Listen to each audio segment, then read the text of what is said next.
حضرت عبداللہ ابن عباس رضی اللہ عنہما نبی اکرم صلی اللہ علیہ وآلہ وسلم کا یہ فرمان نقل کرتے ہیں، تم ان جسموں کو پاک رکھو، اللہ تعالیٰ تمہیں پاک رکھے گا، کیونکہ جو بھی بندہ باوضو حالت میں رات بسر کرتا ہے تو اس کے لحاف میں ایک فرشتہ بھی اس کے ساتھ رات گزارتا ہے۔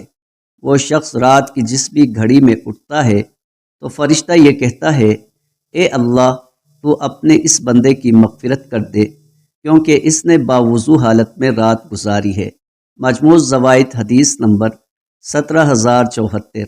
حضرت عبداللہ ابن مسعود رضی اللہ عنہ روایت کرتے ہیں، نبی اکرم صلی اللہ علیہ وآلہ وسلم نے ارشاد فرمایا، جو شخص گھر میں داخل ہوتے وقت سورہ اخلاص پڑھ لے تو اس کے گھر رہنے والوں اور اس کے پڑوسیوں سے غربت دور ہو جاتی ہے۔ مجموع زوائد حدیث نمبر 17075۔ حضرت ابو ہریرہ رضی اللہ عنہ نبی اکرم صلی اللہ علیہ وآلہ وسلم کا یہ فرمان نقل کرتے ہیں، اللہ تعالیٰ قیامت کے دن ایک شخص کے سامنے درجہ بلند کرے گا۔ وہ شخص کہے گا، یہ مجھے کس وجہ سے مل رہا ہے؟ اللہ تعالیٰ فرمائے گا، تمہاری اولاد کے تمہارے لیے دعا کرنے کی وجہ سے۔